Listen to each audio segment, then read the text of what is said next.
I work at this gas station, night shift mostly. It's usually quiet, nothing out of the ordinary. But this one night, things got real weird. There's this guy, seemed normal at first, like any other customer. He walked in with a smile, asking for some cigarettes.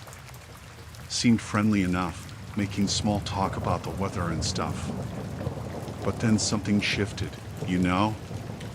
His smile felt different, like it wasn't real, like it was hiding something else. I handed him his smokes, and he paid, but he lingered by the counter, asking questions. Innocent stuff, at first. But then it got personal, asking about my shift hours and if I worked alone. That's when things started feeling off, you know? Like he was sizing me up or something. I brushed it off, tried to act normal.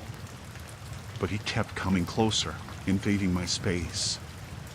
He'd lean in when he talked, like he was trying to get inside my head. And then he said something that made my skin crawl.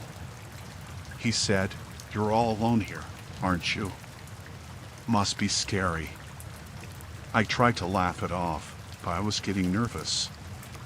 He started asking if I had a boyfriend, if I lived nearby. Every question felt invasive, like he was prying into my life. Then he reached over the counter, getting too close for comfort. I took a step back, but he didn't stop. I could see something in his eyes, something dark. He was trying to be charming, but it felt fake. It felt dangerous. He asked if I wanted company for the night, said he could keep me safe. That's when I knew I needed him gone. I tried to play it cool, saying I had work to do. But he wasn't having it. He insisted on staying, said he was just being friendly. But his voice, it didn't match his smile. It was like a warning, you know? I started feeling trapped, like I couldn't get away from him. I tried to signal for help, but no one was around. It was just me and him, and I was starting to panic. I tried to keep calm, but inside, I was terrified. Then he made a move to come around the counter, and that's when I knew I had to do something. I grabbed the phone, pretended to call someone. Told him my boyfriend was coming, hoping he'd back off. But he just laughed and said, "I don't see anyone." I felt sick. I didn't know what he wanted, but I knew I had to get him out. I told him he had to leave, that he was making me uncomfortable. He acted surprised, like he was hurt. But his eyes, they were cold. He finally stepped back, but he didn't leave right away. He lingered by the door, looking at me with this unsettling smile. I locked the door as soon as he left, shaking like a leaf. I couldn't shake off that feeling, like I narrowly escaped something awful. I called the cops, told them what happened. They said they'd keep an eye out, but there wasn't much they could do. I spent the rest of the night on edge, checking every shadow, every noise. I still see his face when I close my eyes, that fake smile on those eyes that held something dark. I don't know what he wanted or what he was capable of, but I pray I never see him again. That night changed something in me, made me fear the friendly faces the most.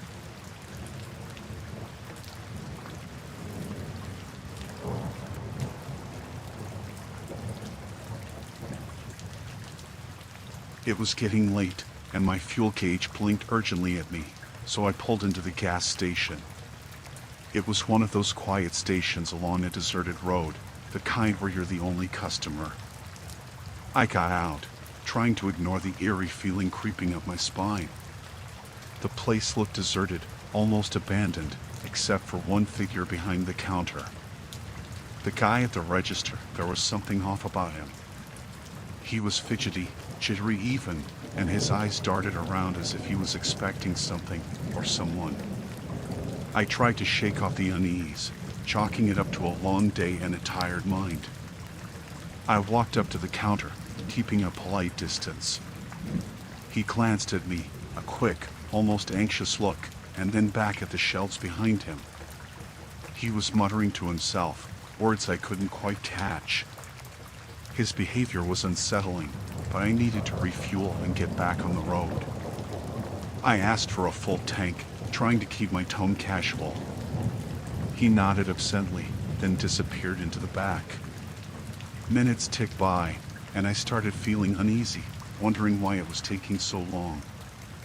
I peeked around, but the place seemed deserted, not a soul in sight. Finally, he emerged, but something was different. His demeanor had changed. Now he was fixated on me, eyes locked onto mine in a way that made my skin crawl. His movements were slow, deliberate, as he started filling the tank. I felt like he was studying me, analyzing my every move. My heart started pounding, and I fumbled for my wallet, eager to pay and leave. But then he began speaking, a low voice, almost a whisper, muttering something about how late it was and how dangerous these roads could be at this hour.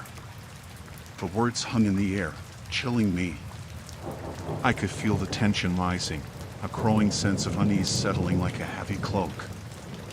I just wanted to leave, to get out of there, but I needed to finish up.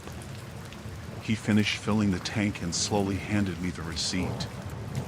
As I reached for it, our hands brushed, and a chill ran down my spine. His touch was cold, almost clammy, and he held onto my hand a beat longer than necessary, his eyes locking onto mine with an intensity that made my stomach churn. I muttered a quick thanks, snatched the receipt, and practically ran back to my car, heart racing. I didn't look back, but I felt his eyes on me, that intense stare burning into the back of my head. I got in, hands trembling as I started the engine, praying it wouldn't stall. I stole a glance at the store. It was like a scene from a horror movie. He was still there, watching, almost motionless, his eyes following me until I turned the corner, disappearing from view. The relief flooded in as I merged onto the road, away from that unsettling gas station. But something lingered, a sense of dread, of being watched, as if his gaze had seared into my mind, haunting me even as I drove away. The night seemed darker, the road more desolate. Every shadow, every rustle of leaves made me jump. I couldn't shake off the feeling of being followed, of that clerk's unsettling behavior replaying in my mind. I glanced in the rearview mirror, half expecting to see his face, but the road behind was empty. Still, I couldn't shake off the feeling that I wasn't alone, that his eyes were still on me, watching from the shadows. I pressed harder on the gas pedal, eager to put distance between me and that gas station. But then, just ahead, I noticed a figure standing by the side of the road, barely illuminated by the dim glow of the streetlight. My heart skipped a beat. It couldn't be, I told myself, trying to convince myself it was just a trick of the light. But as I got closer, dread settled in my stomach. It was him, the clerk from the gas station, standing there, his eyes fixed on my car as I drove past. Panic surged, and I sped up, desperate to get away. But then, I noticed something even more chilling. He was holding something, waving it in the air. It looked like the receipt I had snatched from him moments ago. Fear clenched my chest as I drove faster, heart pounding in my ears. He was behind me, following, with that same unsettling stare burning into my back. I didn't know what he wanted, why he was following me, but I knew I had to get away, to escape that creeping terror. The road seemed endless, the night swallowing me whole. I dared not look back, but I could feel his presence, a haunting specter in the darkness. I gripped the steering wheel tighter, heart racing with each passing second. I couldn't shake off the feeling of being hunted, of being in a nightmare that I couldn't escape. I drove faster, recklessly, desperate to reach the safety of civilization. But no matter how far I drove, that unsettling feeling of being watched, of being followed, never faded. Finally, lights appeared on the horizon, signs of civilization, of safety. I pushed the car to its limits, adrenaline fueling my escape. As I approached the town, I dared to glance in the rearview mirror, praying he was gone. And to my relief, the road behind was empty. I drove straight to the nearest police station, heart still pounding, hands shaking as I recounted the nightmarish encounter. They listened intently, but their efforts to locate the gas station clerk turned up empty. I never found out why he was behaving so strangely, or why he followed me that night.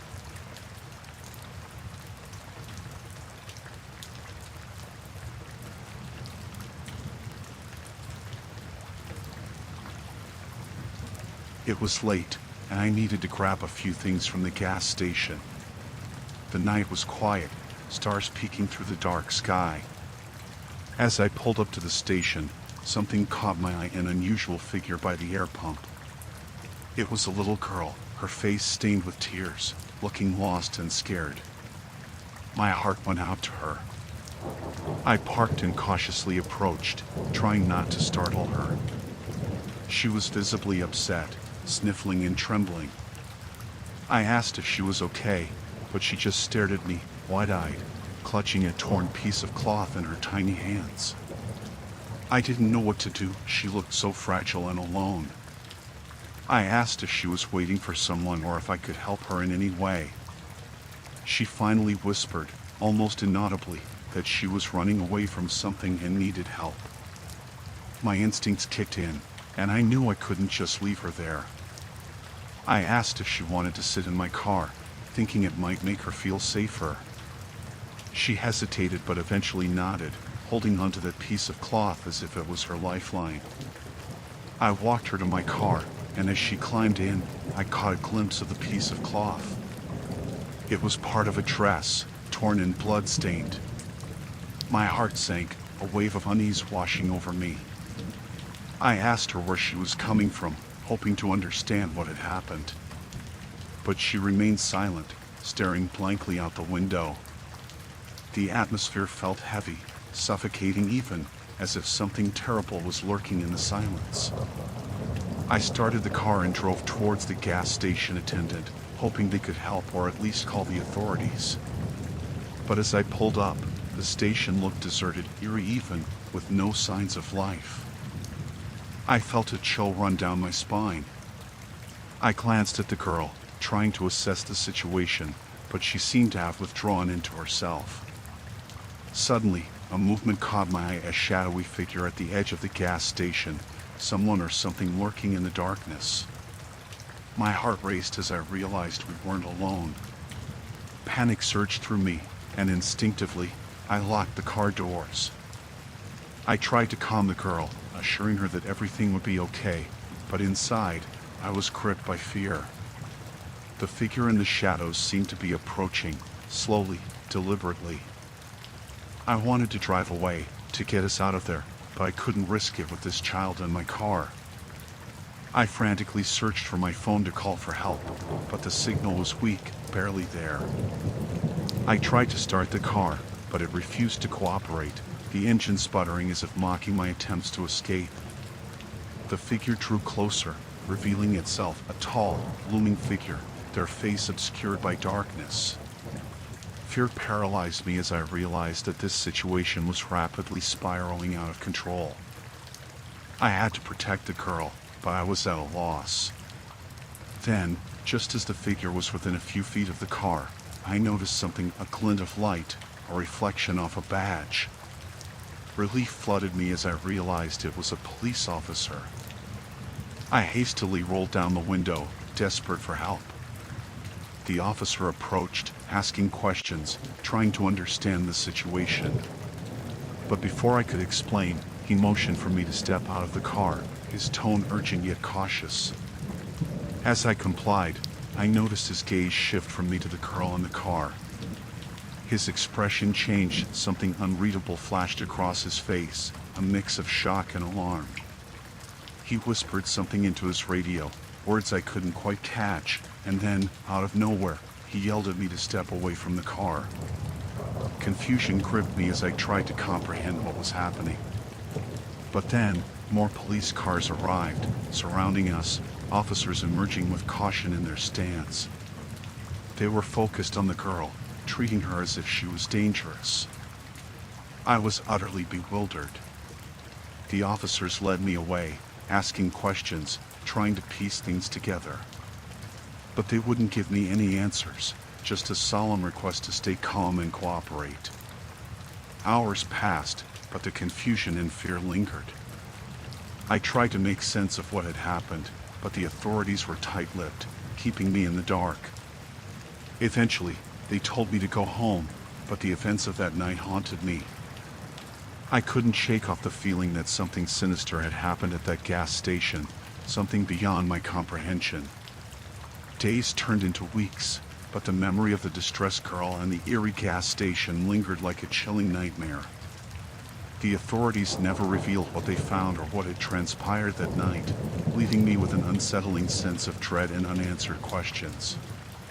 It was a night I'd never forget, the night I stumbled upon a young girl in distress, only to uncover a series of unsettling events that would forever haunt me, a mystery that remained shrouded in darkness.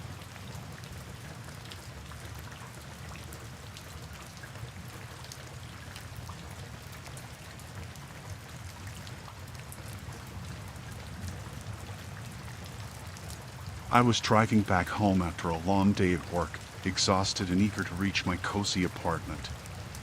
The gas gauge blinked ominously, reminding me that I needed to refuel. I pulled into a nearby gas station, hoping for a quick stop. As I maneuvered towards a pump, I noticed a man in a flashy car cutting sharply into the lane ahead of me. Irritated, I honked my horn, but he seemed oblivious, lost in his own world. Annoyance simmered as I parked behind him, waiting for my turn at the pump. He finished refueling, but instead of leaving, he sat there, texting or doing who knows what on his phone. I tapped on my steering wheel, impatient to get going, but he didn't budge. Frustration building, I stepped out of my car to approach him. "Hey, you done here?" I called out, trying to keep my tone civil. He glanced at me, a smirk playing on his lips, and muttered something under his breath before speeding off, almost knocking over the pump. I shook my head, muttered a few choice words, and got out to fill up. But as I stood there, I noticed him circling back, his car creeping up slowly. My stomach knotted with unease, something wasn't right. He rolled down his window, shouting obscenities, accusing me of honking at him, claiming I had ruined his day. I tried to reason, to defuse the situation, but his rage was escalating. His words turned venomous, threatening, and I felt a chill run down my spine. I hurried to finish, trying to ignore him, but he stepped out of his car, towering over me. Fear gripped me, his anger was palpable, almost tangible. My heart raced as I fumbled to replace the nozzle, desperate to get away. He approached aggressively, his face contorted in fury, and I realized I needed to get back into my car, lock the doors, and drive away. I did just that, hastily jumping into the driver's seat, heart pounding in my chest. As I tried to start the engine, I saw him storming towards my car, his expression twisted with rage. Panic surged through me. I fumbled with the keys, praying the engine would roar to life. But it refused, betraying me at the worst possible moment. He reached my window, pounding on it, his shouts echoing inside the car. I was frozen, trapped, my mind racing with scenarios of what he might do. My hands shook as I reached for my phone to call for help, but in my panic, I dropped it. The seconds stretched into eternity as I pleaded for him to leave me alone, to back off, but he seemed relentless, his threats escalating with each passing moment. I felt powerless, my voice trembling as I begged for someone, anyone, to intervene. Then, from the corner of my eye, I saw another car pulling into the station. Relief surged through me. Maybe this newcomer could help. Maybe they'd scare him off. But my relief turned into sheer horror as I recognized the face behind the wheel. It was another person from the road. I was trapped between two aggressors, their animosity directed squarely at me. Panic surged anew, the feeling of being utterly alone in this menacing situation overwhelming me. I didn't know what to do. Fear paralyzed me as I felt the situation spiraling out of control, a helpless witness to my own potential peril. My thoughts raced, trying to find a way out of this nightmare, but nothing seemed to make sense in that moment. Suddenly, a surge of determination cut through my fear. I slammed my foot on the accelerator, the engine roaring to life. In a split-second decision, I veered sharply, narrowly missing the man at my window, and sped out of there, adrenaline pumping through my veins. I didn't look back until I was far away, my heart still pounding, hands trembling on the steering wheel. Tears welled in my eyes as I realized how close I had been to something truly terrifying. I drove to the nearest police station, my hands shaking as I recounted the ordeal to the officers. They assured me they'd look into it, but the fear lingered, the memory of that man's menacing rage etched into my mind. Days passed, but the incident haunted me, a reminder of the darker side of encounters on the road. I couldn't shake the feeling of vulnerability, the raw terror of being at someone else's mercy, trapped and powerless.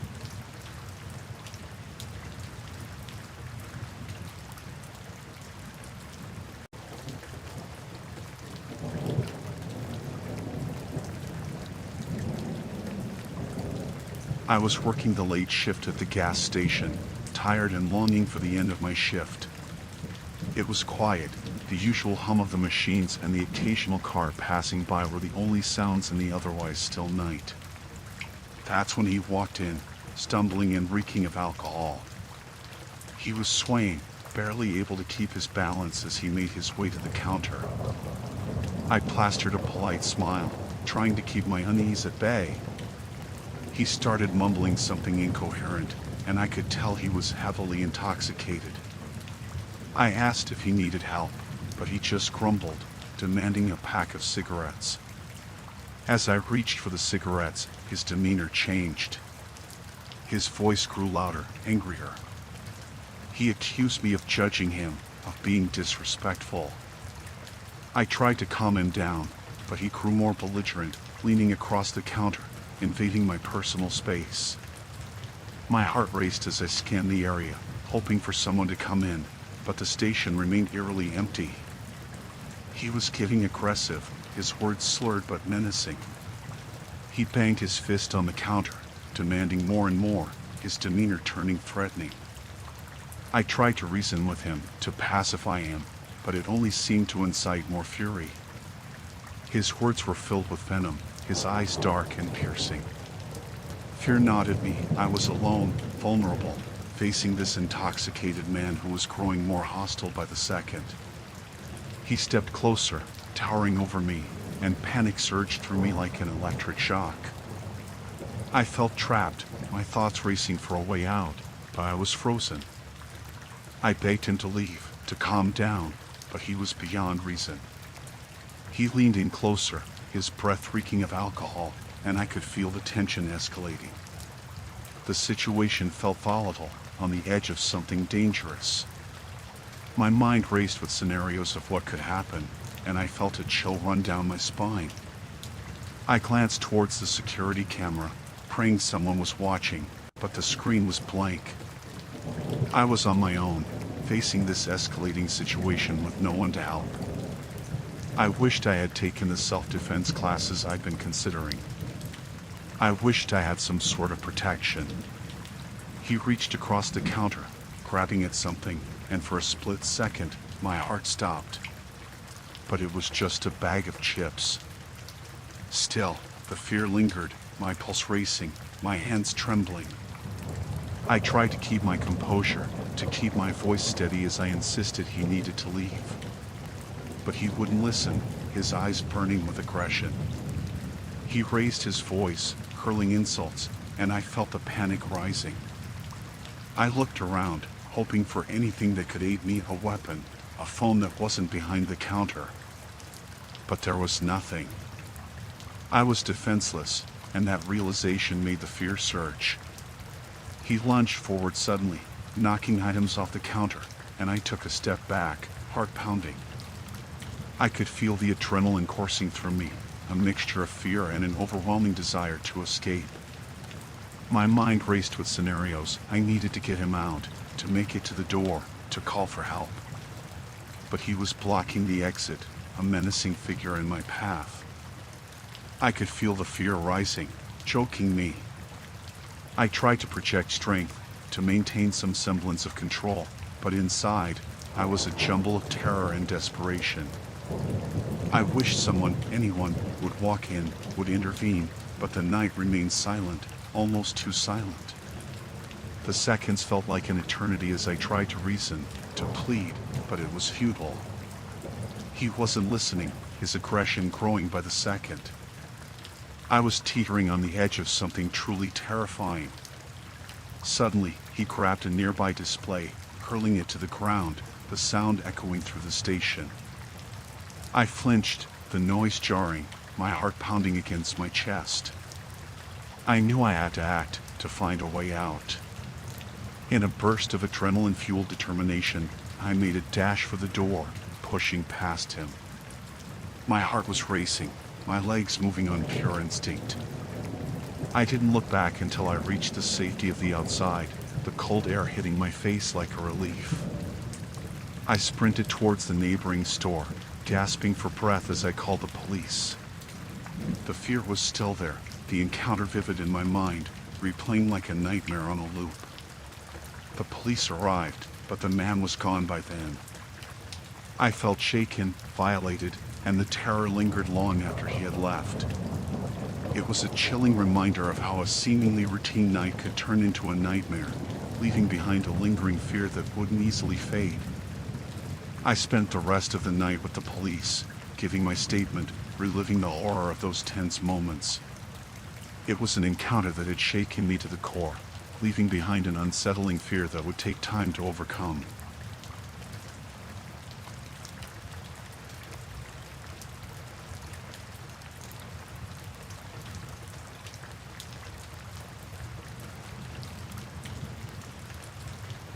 It was an ordinary evening, just another shift at the gas station where I worked part-time. The monotony of the night was only broken by the occasional car pulling in for fuel or snacks. The place was quiet, the buzz of fluorescent lights casting an eerie glow across the deserted aisles. She was one of my coworkers, a young woman named Emily, handling the night shift with me. She was friendly, always cracking jokes to pass the time. But that night, something felt off.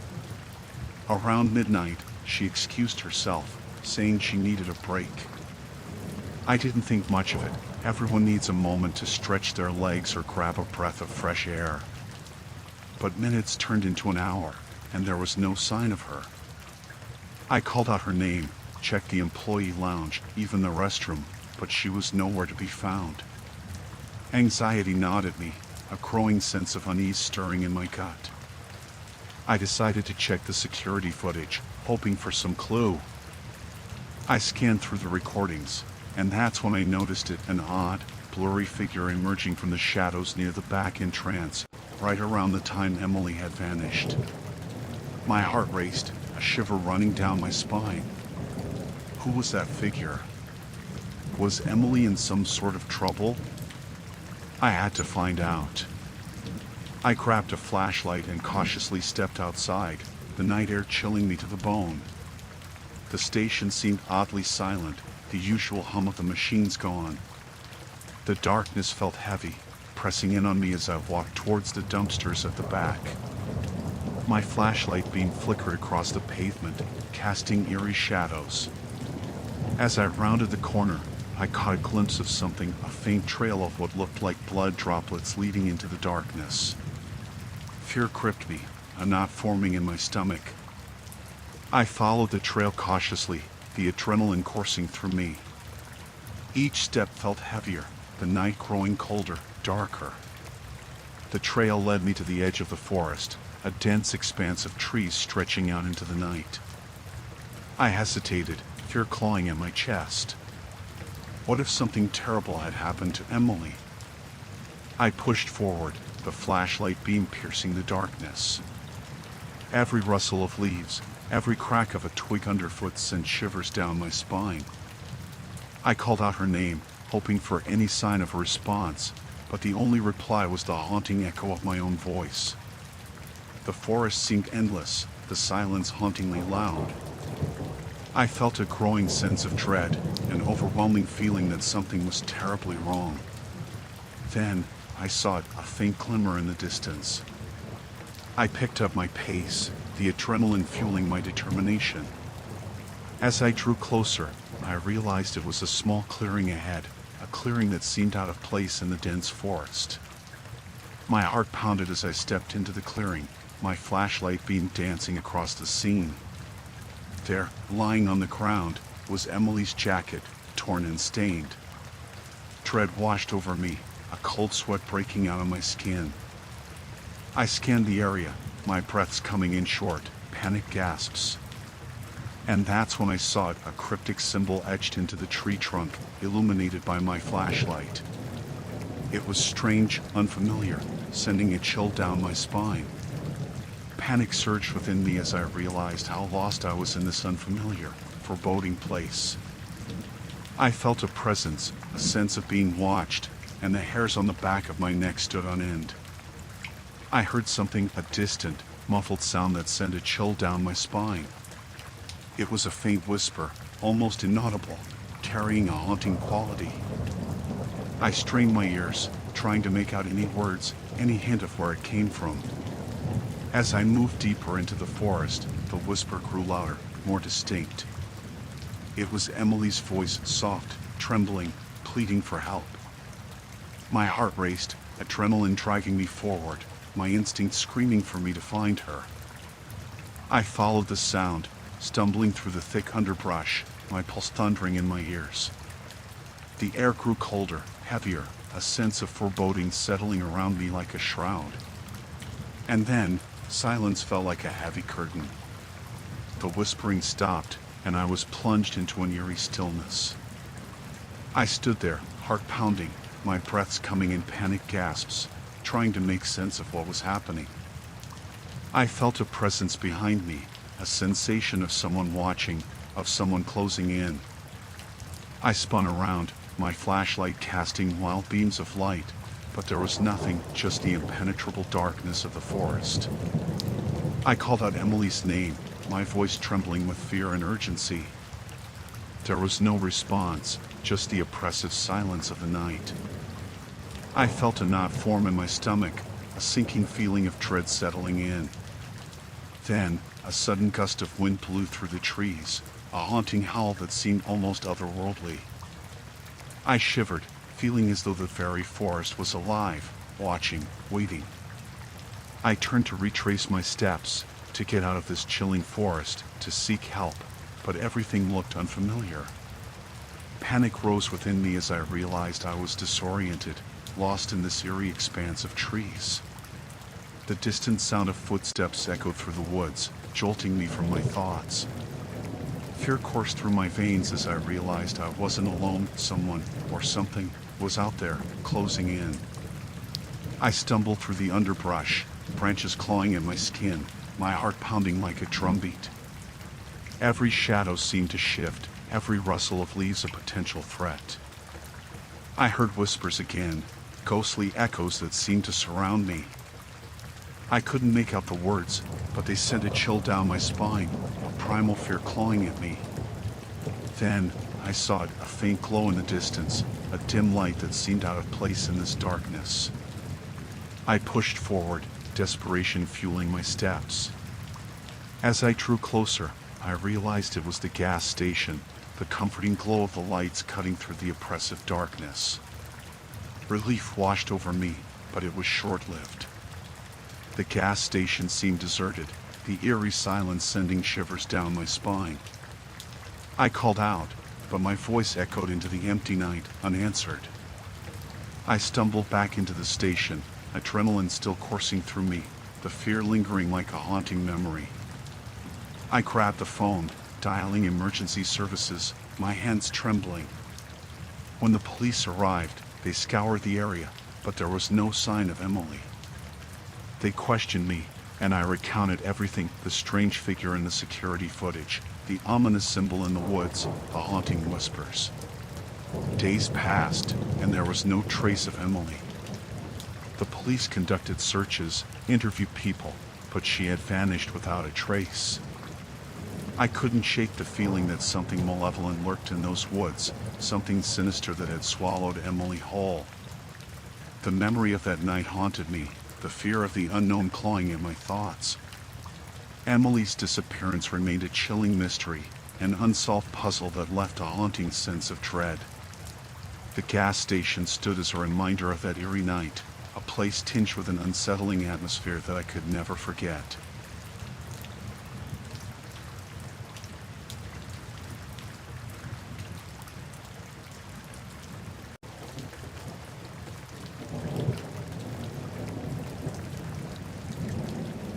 Working the late shift at the gas station wasn't something I enjoyed, but bills needed paying.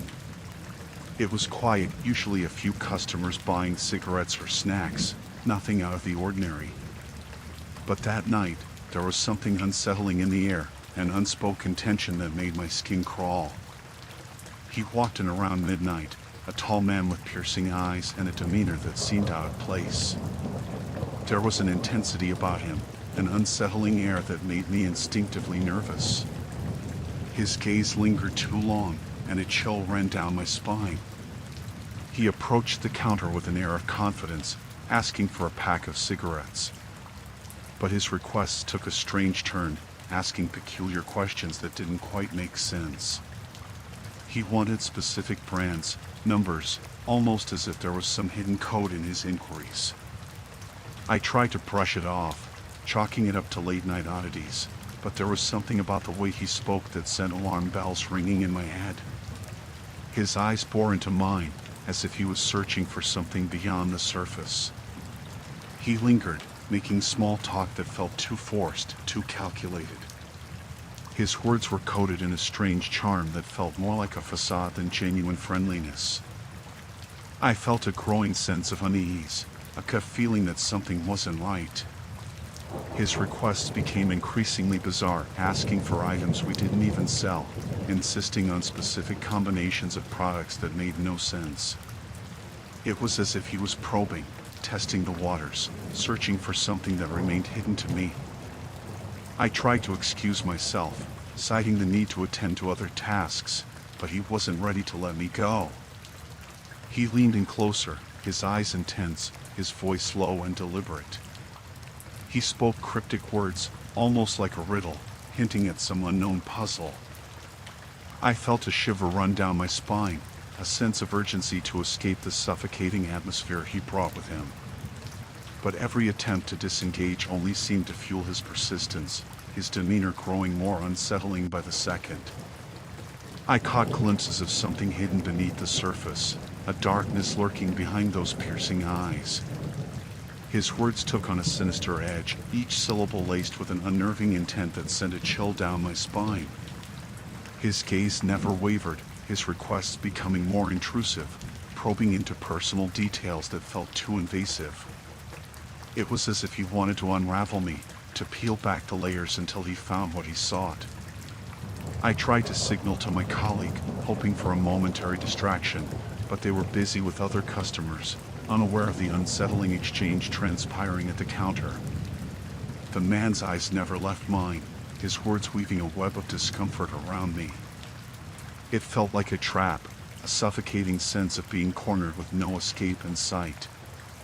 Minutes felt like hours, the night stretching on as if time itself had slowed down. The atmosphere in the gas station grew stifling, the air heavy with an unspoken tension.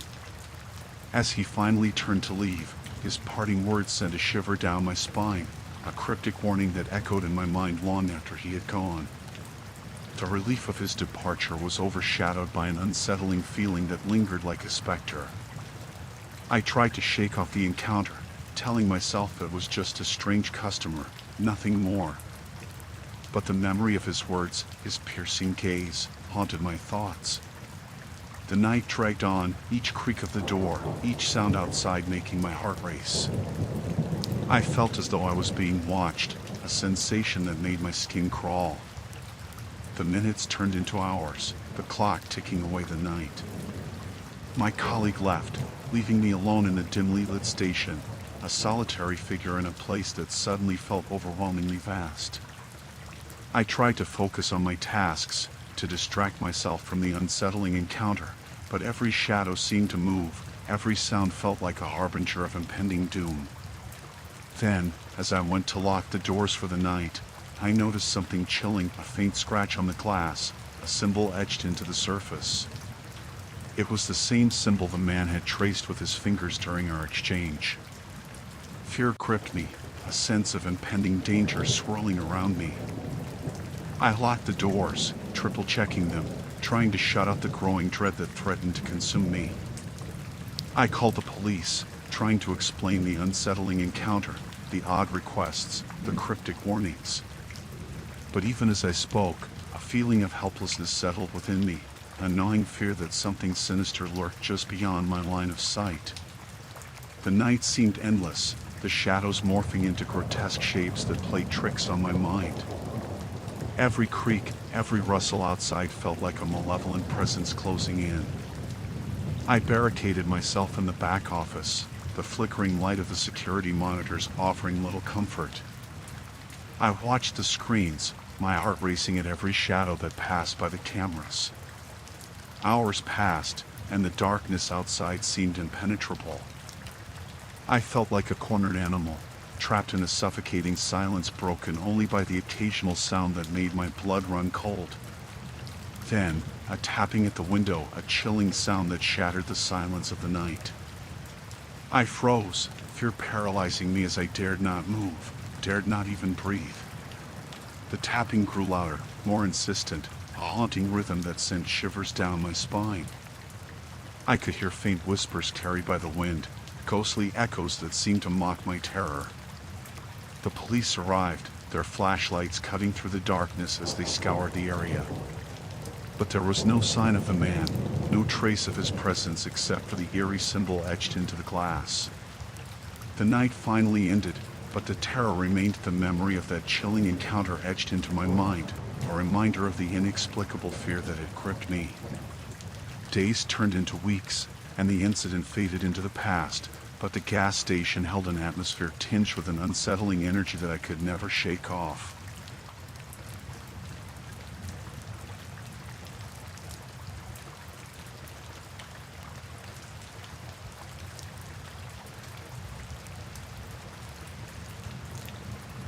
Working at the gas station always had its quirks, but nothing prepared me for the night when she walked in. She was a regular, this woman, but something felt off. Maybe it was her nervous glances, or the way she darted her eyes around the store, like she was expecting trouble. She'd come in almost every other night, always the same routine, a pack of cigarettes, a coffee, and then she'd linger, hovering around the aisles.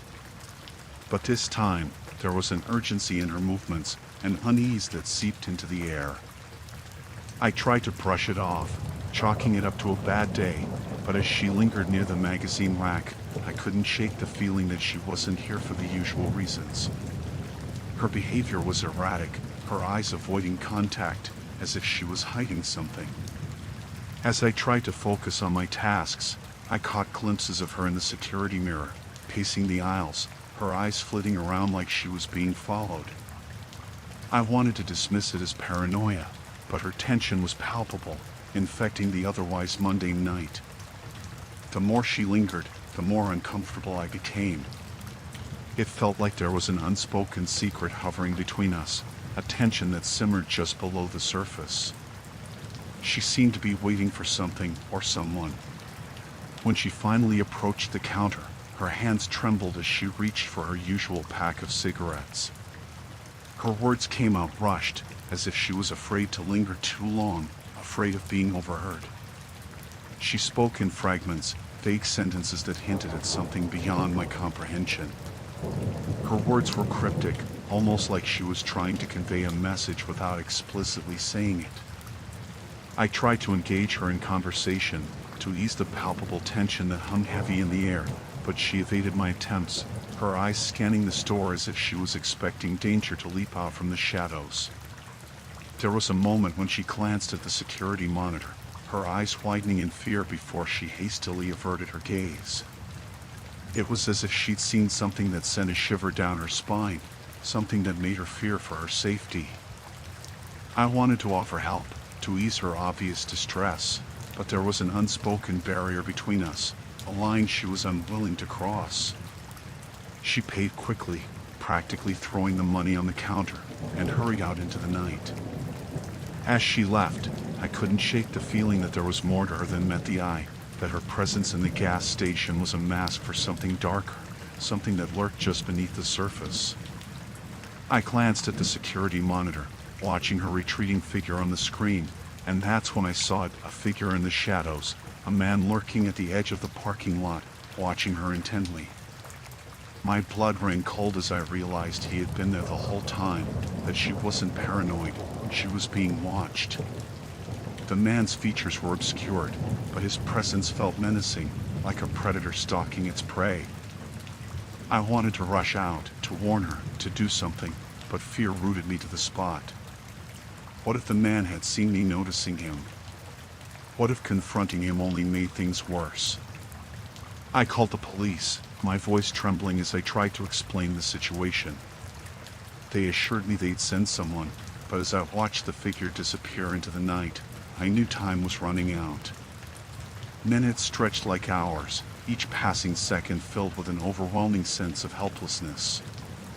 The police arrived, but by then, the woman had vanished into the night, leaving behind an unsettling trail of fear and unanswered questions. Days passed, and she never returned to the gas station. I couldn't shake the feeling that something terrible had happened, that the man in the shadows wasn't just a figment of her imagination. I tried to push the incident to the back of my mind, to go about my routine as usual, but her absence cast a long shadow over the gas station. The nights were eerily quiet, haunted by the memory of her fear-stricken eyes. And then, weeks later, a news report, a missing person case, a woman fitting her description. The chilling realization set in that her suspicions were more than mere paranoia, that she had been in danger, and I had been a silent witness to her plight.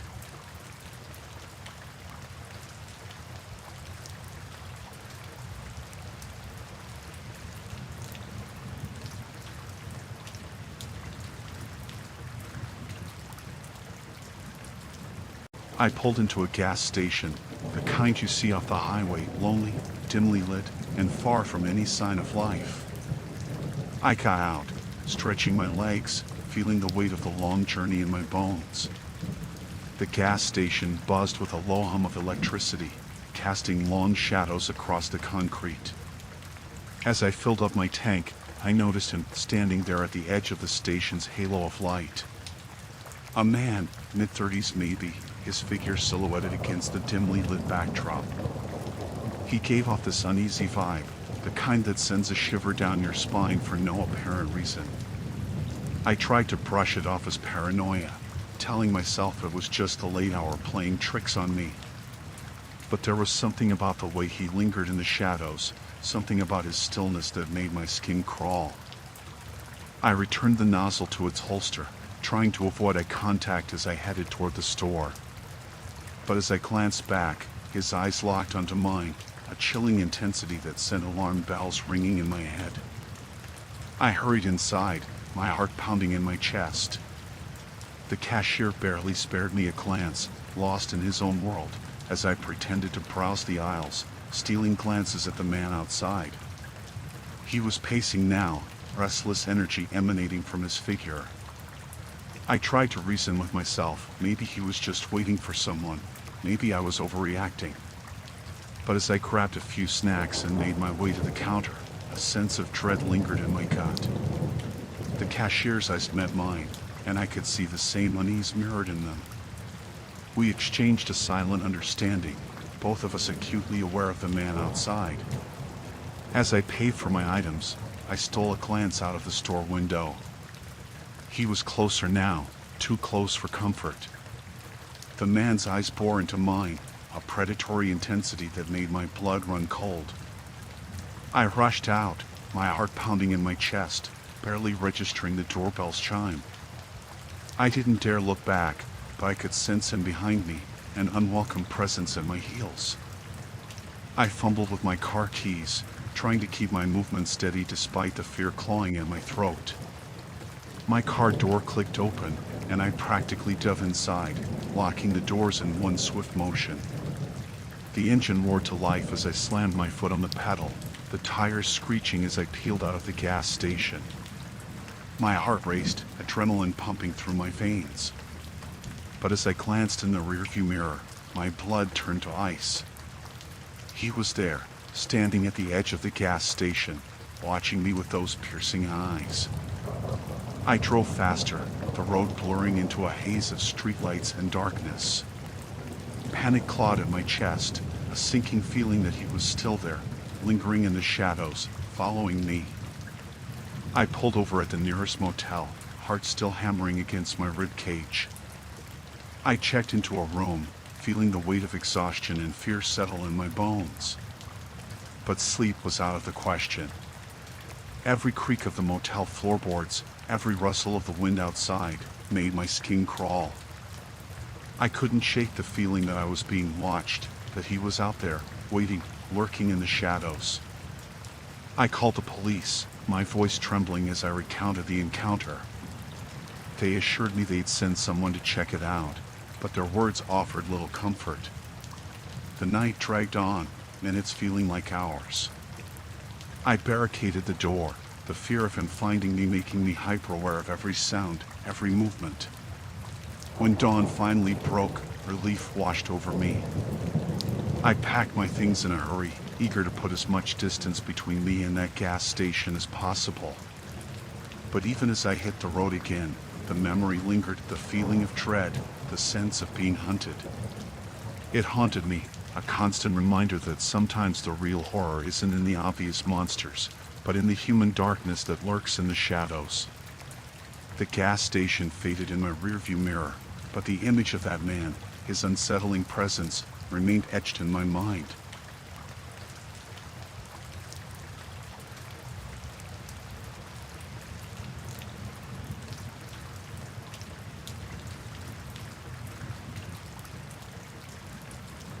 It was a night like any other at the gas station. I was doing my usual shift, stacking shelves and trying to pass the time. That's when I saw them rolling in, a gang of bikers. Now, I've seen my fair share of customers, but these folks gave me chills right away. There was something about the way they moved, a kind of synchronized menace that made my stomach twist. I tried to keep my head down, hoping they'd just pump gas and leave. But then she walked in, their leader, I guessed. She was tall, tattoos covering her arms, and had this piercing stare that could cut through steel. Her eyes scanned the store like she was sizing up the place, and when they locked onto mine, a shiver ran down my spine. I focused on rearranging the snacks, trying to ignore the feeling of being watched. The rest of the gang wandered the aisles, loud and rough, making me feel like an intruder in my own workplace. As I wiped the counter, I could feel her approaching. She had an air of authority about her, the kind that made you want to shrink into the shadows. She leaned on the counter, her gaze fixed on me. Her voice was low, but it carried a weight that made my blood run cold. She started making demands, saying things that made my heart race. The way she spoke, the authority in her tone, it felt like a command. I tried to keep calm, to comply, but the whole situation had me on edge. I did my best to keep up with her requests, trying not to let the fear show. But then things took a turn. She started getting aggressive, slamming her hand on the counter, demanding things I couldn't provide. Her gang loomed in the background, their presence suffocating. I felt trapped, cornered by this force of nature. Every instinct told me to comply, to do whatever it took to get them out of there. But her demands were escalating, becoming unreasonable and threatening. I tried to defuse the situation, to reason with her, but it was like talking to a brick wall. She wasn't having any of it, and her gang's silence only added to the tension. I could feel the fear gripping me, a primal fear that made my hands tremble. I didn't know what they were capable of, and the thought of crossing them sent a chill down my spine. The minutes felt like hours, each passing moment adding to the suffocating atmosphere. I tried to maintain a facade of calm, but inside, I was terrified.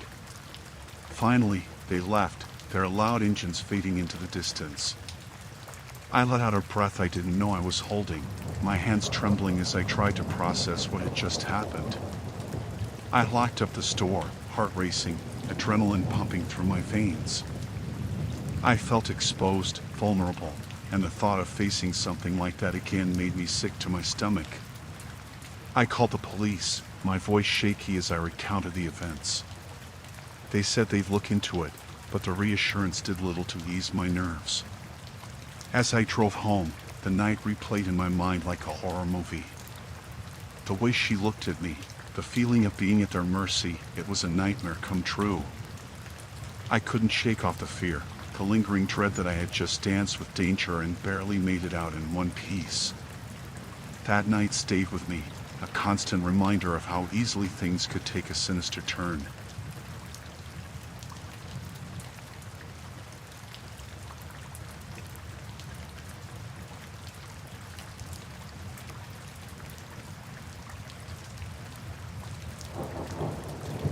It was a usual night at the gas station, nothing out of the ordinary. I was tidying up the counter when I noticed something odd on the floor. There, scattered around, were some old photographs. I picked them up and squinted at them, trying to make out the details. They were snapshots of a woman, smiling, at least that's what it looked like at first glance. But the more I looked, the more I realized something was off about those pictures. There was a sense of unease that crept in as I studied them. The woman's smile seemed forced, almost strained. Her eyes had this haunting emptiness, like she was hiding something dark behind that smile. I couldn't quite put my finger on it, but those pictures sent a shiver down my spine. I couldn't just leave them lying around, so I tucked them behind the counter, thinking the owner might want to check if someone had dropped them. As the night wore on, I couldn't shake off the feeling those pictures left behind. It was like a cloud hanging over the place, making the silence of the late hours even more eerie. And then she walked in, a woman in her mid-30s, wearing a long coat that seemed a bit too heavy for the season. Her eyes darted around the store, and when they met mine, I felt a jolt of unease. It was her, the woman from the pictures.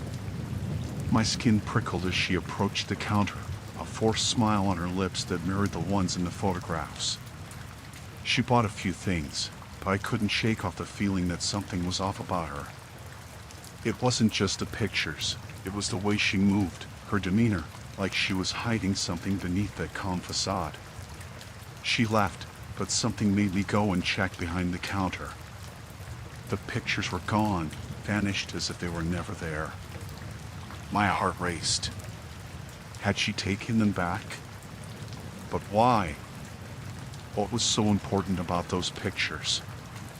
I tried to push the thoughts away, to focus on my work. But then I noticed something outside. Her car was still parked, right under the flickering streetlight. She was just sitting there, staring straight ahead, not moving an inch. It was unsettling, to say the least. What was she waiting for? I tried to ignore the feeling of dread creeping in, tried to convince myself that it was all just a coincidence. But my gut told me otherwise. There was something deeply unsettling about those pictures and her behavior. I kept stealing glances at her car, trying to make sense of the situation. But the night wore on, and she didn't move. I tried to distract myself with other tasks, but the unease lingered, like a shadow haunting every corner of the store. Suddenly, the lights flickered. It was a brief flicker, but it was enough to send a chill down my spine. I glanced outside, and she was gone. The car, the woman, vanished into the night. I felt a knot in my stomach, a sense of foreboding that something was very wrong. The atmosphere seemed thicker, the air heavier, as if something was about to happen. I wanted to call the cops, but what would I say? A woman bought something and then sat in her car?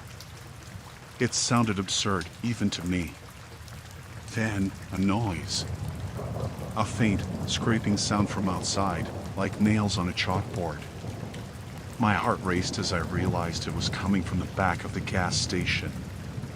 I grabbed a flashlight and hesitantly made my way outside, my pulse pounding in my ears. I shone the light towards the back, and that's when I saw her. She was standing there, in the shadows, staring right at me. Her eyes, hollow and cold, made my blood run cold. I wanted to run, to scream for help, but I was frozen in place. She slowly raised a finger to her lips, gesturing for silence, and then disappeared into the darkness. I sprinted back inside, heart pounding, hands trembling. I locked the doors, but the feeling of dread lingered, a heavy weight on my chest. I didn't sleep that night. Every creak, every sound had me on edge. What was she planning?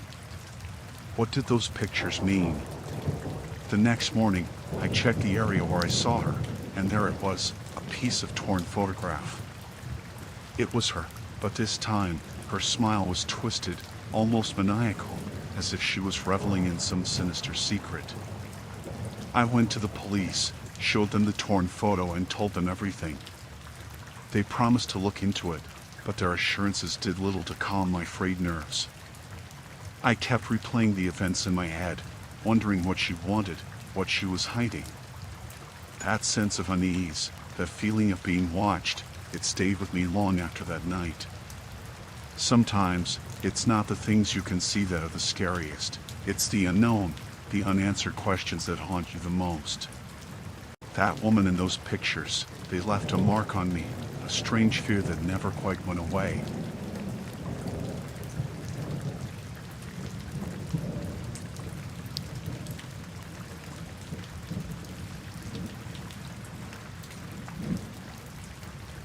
I remember the night like it was yesterday, the night when it all felt like it slipped off the edge of normal. I was on the late shift at the gas station, just trying to get through the night. It was quiet, a regular night with the buzz of the fluorescent lights and the occasional hum of a car pulling up for gas. Then he walked in, a man in his late 30s, maybe early 40s, with a scowl etched deep on his face. His eyes were wild, restless, and something about the way he carried himself sent a chill down my spine. At first, there was nothing out of the ordinary. He grabbed a few items, paid without so much as a glance, and left. But then he came back, agitated, complaining about the gas pump not working right. I apologized, offered to help, but it was like nothing I said could calm him down. He started shouting, demanding a refund, and his voice echoed through the empty store. I could feel the tension rise, and it wasn't just him. It was like the air itself was thick with something uncomfortable. He got angrier by the minute, his words turning sharper, more personal. The look in his eyes, it wasn't just anger. It was like he wanted to intimidate, to strike fear. My heart raced, and I tried to keep calm, but I could feel fear crawling up my spine. Then, he started to get closer. I stepped back, my hand searching for something, anything that could be used if things took a bad turn. But he kept advancing, like a predator closing in on its prey. His voice was venomous, every word cutting deeper, and I could feel my heart pounding in my chest. I tried to reason with him, but there was no reaching him. It was like talking to a wall. I hit the panic button behind the counter, hoping for some form of rescue, but it felt like an eternity waiting for help. His threats grew darker, words that sent shivers down my spine, making my skin crawl. It wasn't just about the refund anymore. It was about something darker, something far more personal. The store felt like a cage, and I was trapped with this unpredictable stranger. The minutes felt like hours as I stood there, feeling the rising terror like a storm brewing inside me. My mind raced through scenarios, thoughts of how to protect myself, how to survive this nightmare. The store was silent except for his menacing words, and every nerve in my body screamed for escape. Finally, I heard the sirens in the distance, relief flooding through me like a wave. But even with the police on their way, his eyes remained fixed on me, a chilling intensity that felt like it would never fade. The wait for help felt like an eternity, and I couldn't shake the feeling that I was teetering on the edge of something truly horrifying. When the police arrived, he backed away, the storm in his eyes fading into something eerily composed. They led him away, but his eyes never left me, and even as he disappeared into the night, that look lingered, etched into my memory. That night changed something in me.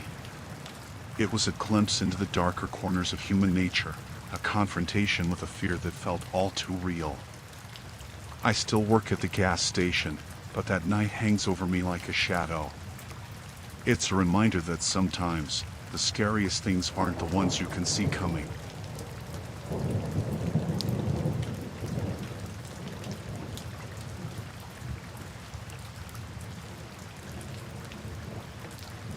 The gas station was quiet that night, just the low hum of the refrigerators and the occasional car passing by. I was alone at the counter, organizing the shelves when I noticed a man, a regular customer named Greg. He was browsing the aisles, nothing seemed off. But then, while he was at the counter, paying for gas, I caught a glimpse of something high on the small monitor that displayed the surveillance footage. I leaned closer, squinting at the screen. Craig was looking directly at the camera, his eyes fixated, and there was this strange smirk on his face. He was doing something with his phone, scrolling through it as if looking for something specific. The way he was acting, it made my skin crawl. It was like he knew the camera was there, like he was performing for it. I clicked through the footage, and my heart sank. There were more instances, not just today. He seemed to deliberately position himself in front of the camera, staring into it with that same unsettling expression. I felt a knot form in my stomach, a mix of confusion and fear. What was he up to? Was he trying to send a message? Or was he trying to intimidate? The more I watched, the more my anxiety grew. Some of the footage showed him lingering near the aisles, watching other customers, but his gaze kept drifting back to the cameras. It was like he had a sick fascination with being watched. The feeling of being observed, like I was part of his game, sent chills down my spine. I knew I had to do something, to confront him, but I was terrified. What if he turned aggressive? What if he denied everything and I was overreacting? But those thoughts were drowned by the feeling that something was very wrong. I couldn't just ignore it. I mustered up the courage to approach him, trying to sound casual, asking if everything was all right with the gas pump. His smile was too wide, too forced. He didn't say much, just muttered something about the pump being slow, and then he left. But as he did, he looked straight at the cameras again, that unsettling smirk lingering on his face. I went back to the footage, trying to figure out what he might have been doing. I saw him taking pictures of the shelves, the aisles, the customers. It was as if he was documenting something, but what?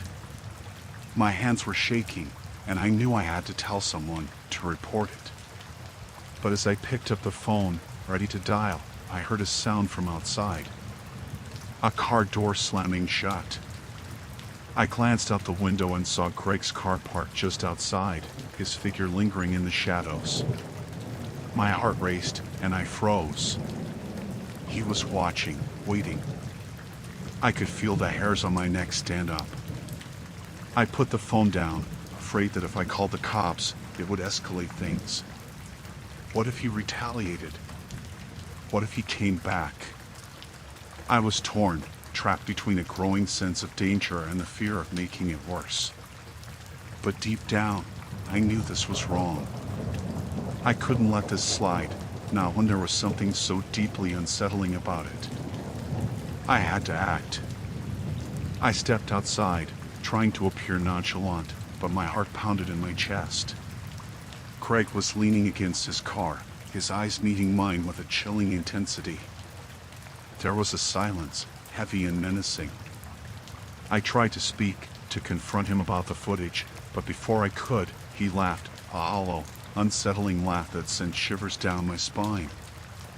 "I like watching," he said, his voice laced with a sinister tone that made my blood run cold. "You're always being watched, you know?" I felt a surge of panic, a raw fear coursing through me. I stumbled back into the store, locking the door behind me, my hands trembling as I fumbled for the phone again. This time, I called the police, not caring about the consequences. I had to protect myself. I had to make sure he couldn't do whatever he was planning. As I waited for the police to arrive, every minute felt like an eternity. I watched Craig through the window, pacing outside, a twisted smile on his face. He knew I had called the cops, and it seemed to amuse him. It was a game to him, a sick, twisted game where I was the helpless pawn. When the police arrived, Craig was gone. They took my statement, promised to investigate, but as I watched them leave, I couldn't shake the feeling of unease. What was he planning? What did he want? And more importantly, was he coming back? That night, I couldn't sleep. Every creak, every shadow felt like a threat. I kept checking the locks, peering out the window, half expecting to see Craig lurking in the darkness. It felt like I was being watched, like his eyes were still on me, even though he wasn't there. The days that followed were a blur of anxiety. I tried to carry on, to resume my routine, but every time a car pulled up or someone lingered too long, I felt a surge of panic. The police said they were investigating, but there was no sign of Craig. It was like he vanished into thin air, leaving behind a chilling sense of foreboding. I quit that job soon after. The feeling of being watched, the fear of him coming back, it was too much. But even now, months later, I can't shake that eerie feeling. The idea that someone could be watching, documenting your every move, it's a terror that lingers, an invisible threat that never truly goes away.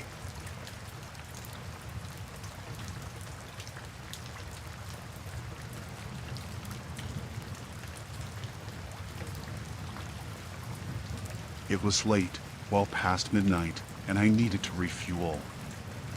I pulled into the gas station, a small, rundown place on the outskirts of town. The station was eerily quiet, and I noticed just one car parked at the pump. A man was standing there, hunched over his vehicle, which seemed like it had been in a wreck. I hesitated for a moment, but I needed gas, so I parked a few pumps away from him. As I got out of my car, I saw the man staggering, blood trickling down his forehead. He looked disoriented, like he was lost in his own world. His eyes met mine, and I felt a chill run down my spine. I asked if he was okay, but he just mumbled something incoherent and turned away. I grabbed the pump, trying to keep an eye on him as I fueled up. Something felt off about the situation. There were no other cars around, no sign of anyone else at the station. The man was pacing now, muttering to himself, and his movements were erratic, like he was fighting against something. I finished fueling and went inside to pay. The cashier, an older woman, looked worried. She told me that the man had shown up a few minutes ago, his car smashed up like it had been in a wreck. But here was the strangest part, there wasn't a scratch on him. No injuries, no sign of trauma, nothing. I paid quickly, feeling uneasy. As I walked out, I glanced at the man again. He was staring at his car, an odd grin on his face. And then, to my horror, he began hitting his head against the car door, over and over again, without flinching, without any signs of pain.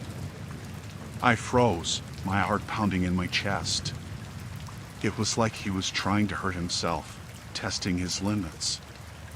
It didn't make sense. I wanted to help, but I was scared. Scared of what might happen if I got involved. I hurried back to my car, trying to ignore the pounding in my chest. That's when I heard the screams. They were coming from the man at the pump. His screams were piercing, filled with agony. I turned around, and I wish I hadn't. The man was convulsing, his body contorting in ways that were impossible. It was like he was possessed by something. His limbs twisted unnaturally, and his face, it was contorted in agony, but there was something else, something dark in his eyes. I was frozen in terror, watching this horror unfold. It was like his body was fighting against some unseen force. The screams echoed in the stillness of the night, a nightmarish symphony of pain. And then, abruptly, it stopped. The man collapsed, lying motionless on the ground, his eyes wide open, staring into nothingness. I was petrified, unsure of what to do. My mind screamed to get help, to call someone, but my body wouldn't move. I fumbled for my phone, hands shaking uncontrollably. But before I could dial, the man twitched. His body jerked, and then he slowly got up, that same eerie grin on his face.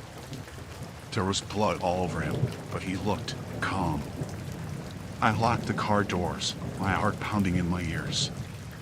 He started walking towards me, his gait slow, deliberate. I felt sheer terror grip me, the kind that makes you forget how to breathe. I started the car, ready to drive away, but as I looked up, he was right in my window, staring in with those empty eyes. I hit the gas pedal, the tires screeching as I sped away from the gas station. I didn't look back, my hands shaking as I drove, desperate to get away from whatever had just happened. The image of his contorted body and that haunting stare haunted me, replaying over and over in my mind. I didn't stop until I reached the safety of my home. I locked every door and window, my mind racing with questions. What was that? What had I just witnessed? Was it some sort of drug-induced psychosis, or something far more sinister? That night, sleep evaded me. The image of that man haunted my dreams, his contorted body and that eerie smile etched in my mind. It felt like a waking nightmare, one that I couldn't shake off. I never heard about it on the news, never found out what had happened at that gas station. It was like it never occurred, but I knew what I saw was real. It felt like a brush with something beyond comprehension, something that lurked in the shadows, waiting for its next victim.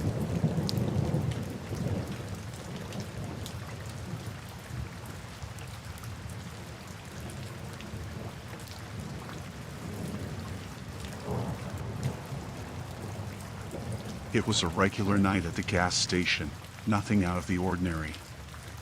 I was behind the counter, quietly sorting out the inventory and occasionally glancing out at the empty forecourt. The fluorescent lights flickered overhead, casting an eerie glow on the aisles. That's when he walked in, a tall, lanky man, with a disheveled appearance that set off alarm bells in my mind. He seemed jittery, his eyes darting around as if he was constantly on edge. He approached the counter, fumbling with a pack of cigarettes before finally setting it down. As I rang up the purchase, he leaned in, closer than I was comfortable with. His breath smelled of stale alcohol, and there was a manic intensity in his eyes that made my skin crawl. Then, out of nowhere, he began talking, rambling, really.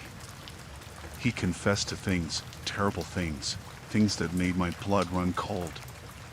His words were disjointed, but he spoke of violent thoughts and strange obsessions. I tried to keep my composure, nodding along to his unnerving monologue, hoping he'd leave soon. But he didn't. Instead, he started fixating on me, his eyes drilling into mine. He asked personal questions, things that made me shiver. It felt like he was peeling away layers of my privacy with each word. I felt trapped, a prey in the sights of a predator. I kept glancing at the clock, hoping for some reprieve. Minutes felt like hours as I tried to maintain my calm exterior. The man's presence was suffocating, and his unsettling confessions hung heavy in the air. I wanted him out, far away from me in the station. I suggested he leave, making up some excuse about closing time. But that only seemed to agitate him more. His demeanor shifted, his eyes darkened, and his words turned menacing. He leaned closer, whispering threats that sent shivers down my spine. I felt a surge of panic rising within me, a primal fear clawing at my insides. I reached for the panic button under the counter, my fingers fumbling in haste. But before I could press it, he lunged forward, his hand grasping at the counter, inches from my trembling fingers. I let out a stifled scream, my heart pounding in terror. His face contorted into a malicious grin, relishing the fear he had instilled in me. I stumbled backward, knocking over a few items in my attempt to get away. The man's laughter echoed through the empty station, sending chills down my spine. I grabbed the phone, ready to call for help, but he lunged over the counter, grabbing at my wrist, his grip vice-like. "Stay right here, sweetheart," he sneered, his face inches from mine. His breath was hot on my skin, his words dripping with malice. I struggled, trying to break free from his grasp, but it felt like his hold was unbreakable. In a desperate attempt, I managed to wrench myself free, darting towards the door. I didn't look back, my heart racing as I sprinted into the night. The chilling laughter of that man echoed behind me, a haunting reminder of the terror I had just faced. I didn't stop running until I reached a neighboring store, frantically explaining what had happened. The police were called, and they searched the area, but the man was long gone. They took my statement, but I could see the skepticism in their eyes. It felt like no one fully understood the sheer terror I had experienced. I couldn't shake off that encounter, the fear still lingering in my bones. It was a nightmare that felt too real, too suffocating. The thought that he might come back haunted me, leaving me restless and scared.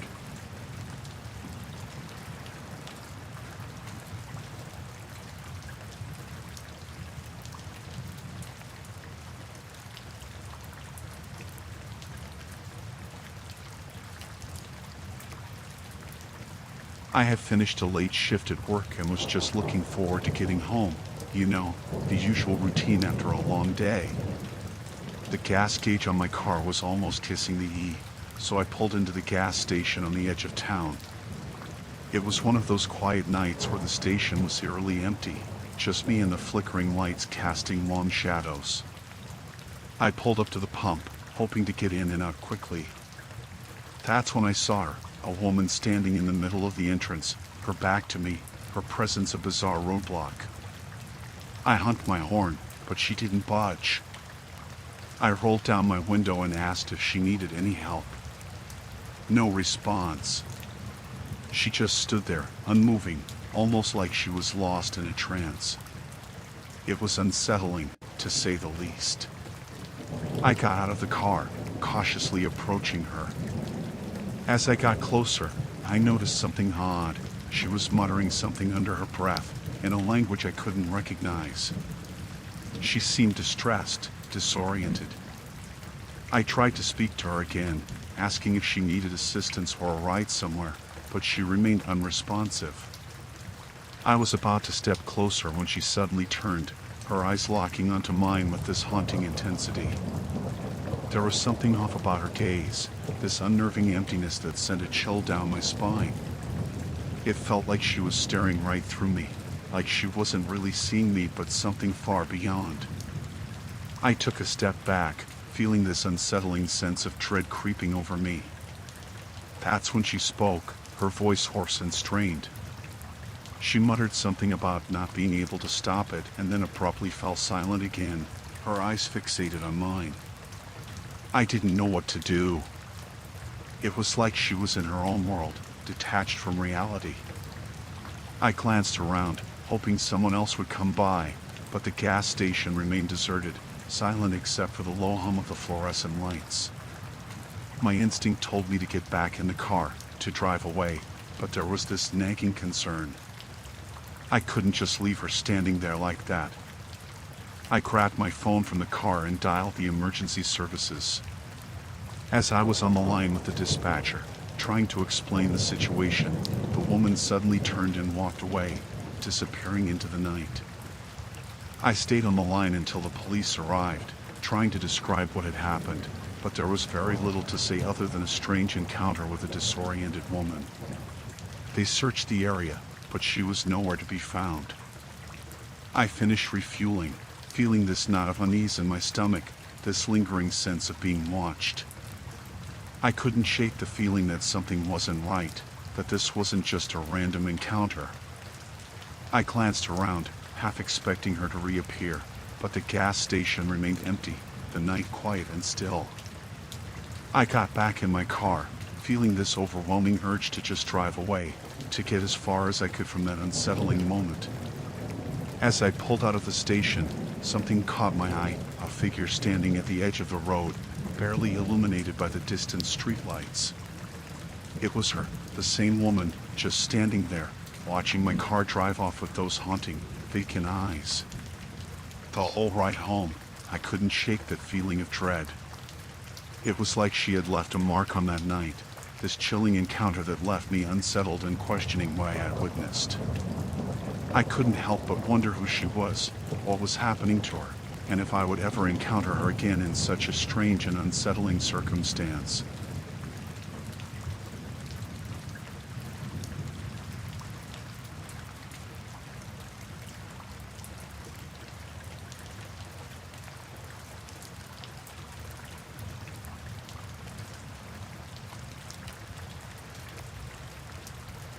As I finished up my shift at the gas station, the night stretched out in an eerie quiet. The flickering neon lights outside cast an unsettling glow, but it was part of the usual routine: close up, lock the doors, and head home. I was wiping down the counter when a man walked in. He was tall, shadowed by the darkness, and I immediately sensed something off about him. His eyes darted around, unsettlingly quick. "Sorry, we're closing," I said, keeping my voice steady. But he just stood there, silent. His gaze lingered on me a little too long, making my skin crawl. I could feel a knot forming in my stomach. Finally, he spoke, his voice too low, too hoarse. He asked for directions, something about a road that didn't exist. I stuttered, telling him I didn't know it. He didn't leave, though. He just stared, that intense gaze fixated on me. I forced a smile and pointed to the clock, saying we were closed. But he ignored it, taking a step closer. My heart raced. I could feel the panic rising within me.